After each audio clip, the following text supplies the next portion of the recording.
y a beaucoup d'entrepreneurs que moi je rencontre, surtout dans le monde du coaching, formateur, qui ont peur de s'emprisonner dans quelque chose, tu vois, parce qu'ils démarrent un truc, ils disent ouais mais je suis pas sûr de vouloir faire ça dans 3 ans. Moi je suis même pas sûr de vouloir faire ça dans 1 an, on verra, quoi, tu adaptes. Mais ça demande d'être capable de faire ce switch d'identité, qui je suis, qui je veux être, qu'est-ce que je veux faire de mes journées, changer des choses, en virer d'autres, réagencer. Ouais. Toi c'est un truc que tu as déjà fait plusieurs fois du coup. Alors il y a 2 niveaux, il y a effectivement les alternances, comme on disait, donc selon des phases par exemple.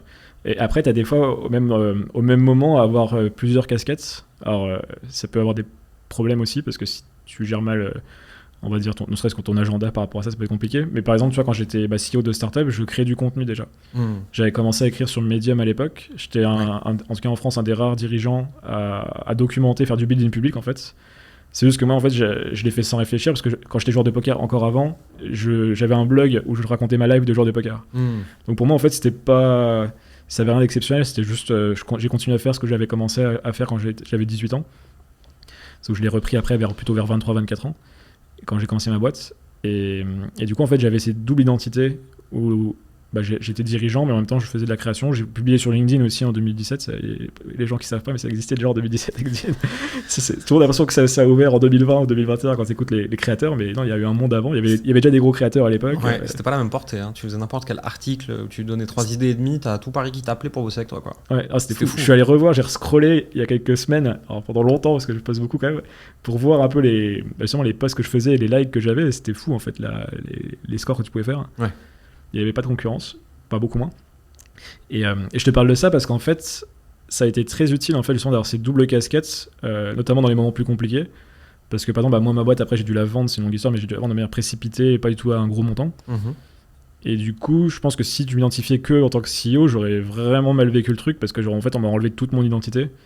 Alors, c'est certes repartir d'une page blanche, ça peut être sympa dans la vie, mais des fois, quand c'est pas toi qui l'as choisi, ça peut être dur. T'as beaucoup de CEO de toute façon qui font des burn-out et des dépressions. Même quand ils vendent. Des fois, même quand ils vendent cher, ouais. Et peut-être plus quand ils vendent cher d'ailleurs, parce que du coup, ils ont encore. J'ai vu les deux. J'ai vu des gens qui ont fait des grosses exits et des gens qui ont fait des exits pourris. Et en fait, j'ai pas vu de différence en termes de dépression derrière. Soit ils relançaient un truc dans la foulée.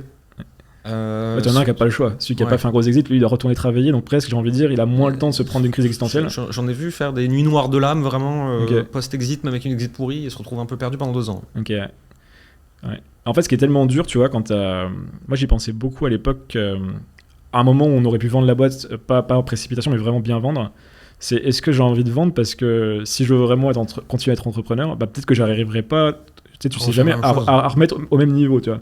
Et en fait, certes, tu vois, ce qui t'a peut-être pris 4 ans, mais on pourrait peut-être que 2 maintenant, supposons. Avec l'expérience. Recommencer à zéro, c'est dur. Mais recommencer à zéro, c'est dur. Et en plus, tu vois, c'est souvent un peu le syndrome du serial entrepreneur, tu vois, qui surtout ceux qui font des belles réussites, qui oublient après les fondamentaux de comment tu montes une boîte. Et tu sais, ceux qui lèvent direct 10 millions parce que ils ont accès au VC. Et en fait, d'ailleurs, ça arrive souvent. Alors, comme ils ont du cash, ils arrivent à pivoter jusqu'à trouver un modèle qui fonctionne. Mais souvent, ils ont oublié c'est quoi de monter une boîte la première année. et je comprends parce qu'après, tu sais, t'as été hyper confortable. Parce qu'une fois que t'es CEO, que t'as des employés, alors c'est un métier qui est encore difficile, mais il est beaucoup moins physiquement, il est moins dur. Tu mets moins les mains dedans, t'as même plus de hard skills en fait, tu te fais dépasser sur plein de trucs, donc tu sais même plus te débrouiller en fait par toi-même. J'ai eu le cas il y a pas longtemps. Je suis en mastermind, on me pose une question sur ma gestion de l'onboarding, offboarding client, service client, comment on gère, et je suis devant les gens, je sais pas, demande à machin là-bas, c'est pas moi qui le fais. Putain, j'avais une anecdote là-dessus, alors ça fait vraiment le gars déconnecté, mais je savais même pas comment fonctionnait la fin de ma boîte, mais la photocopieuse, pour te dire. En fait, on avait une photocopieuse bidon, enfin les trucs normaux que t'as chez toi, enfin, ça je savais très bien l'utiliser. Mais après, on avait une Xerox, je sais pas quoi, et j'ai l'impression c'était de la magie, j'ai l'impression, tu vois, il fallait appuyer sur plein de boutons. Et je sens quand il y avait des investisseurs qui étaient venus, genre c'était la honte parce que il y avait pas la personne qui gérait genre la photocopieuse. Et j'avais trop galéré. Enfin bref, ça montre à quel point tu peux être vite déconnecté. Et en 6 mois, j'ai passé je comprends les outils de la boîte à il y a des outils, je sais, ils les ont mis en place, mais je l'utilise pas moi correctement. Quoi. Est-ce que ça fait pas partie du chemin, tu vois, d'un CEO, d'être de plus en plus déconnecté des hard skills de sa boîte, tu vois? Parce qu'en fait, tu dois être autre part, et ton importance et ton edge, il est autre part. Et c'est normal de recruter des gens qui sont meilleurs que toi partout, en fait. Oui, ça, on est complètement d'accord. Il faut avoir des gens meilleurs à tous les niveaux. Mais tu vois, j'en parlais avec Guillaume Moubèche, qui lui a une super boîte. Je crois qu'ils sont 150 chez l'Empire. Ils sont beaucoup en tout cas. Justement, il se pose souvent la question, qu'est-ce que j'ai oublié de faire, qui était important avant et qui me servirait encore aujourd'hui. Mais souvent, c'est quand même plus des choses, c'est pas forcément du hard skill, c'est plus des. Genre, c'est qu'on met des calls avec les prospects, en fait, ou les clients. Garder le contact avec ceux qui génèrent le cash au final. Et du coup, c'est vrai, mais t'as raison sur les hard skills. Mais c'est juste un peu frustrant parce que quand tu redeviens. Après, justement, quand t'es tout seul avec tes solopreneurs, tu te dis putain, je sais rien faire en fait. J'ai tout oublié ou j'utilise des tools qui n'existent plus. Mais moi, j'ai tout ce qui est Zapier, Mail, tu vois, par exemple, moi, quand je me suis lancé, je l'ai jamais utilisé, tu vois. Et très vite, j'avais quelqu'un dans mon équipe qui le maîtrisait parfaitement. Et là, l'autre jour, je voulais faire un truc, mais vraiment, c'était un tout petit bidouillage à la con entre Zoom et ActiveCampaign, enfin vraiment, un truc basique. Je me suis dit, je vais pas emmerder toute l'équipe avec ça, je vais aller me créer un compte gratuit sur Made, le truc, j'en ai besoin 3 jours en plus, ça va être facile, tu vois. J'ai rien compris. J'ai pas réussi, c'était terrible.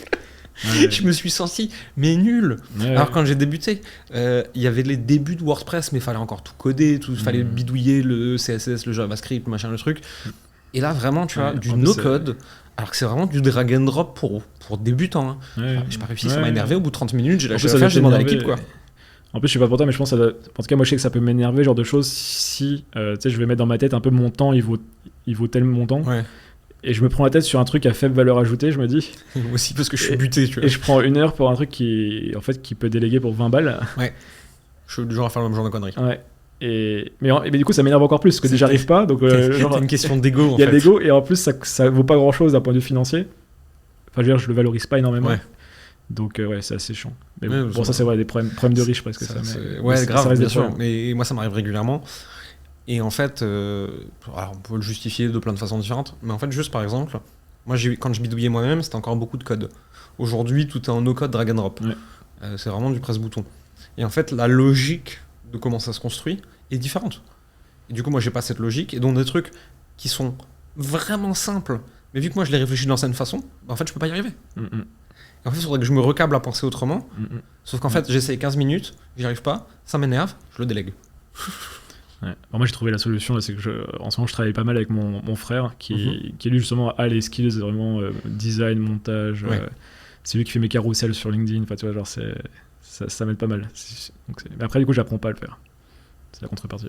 Est-ce qu'on est censé tout savoir faire ?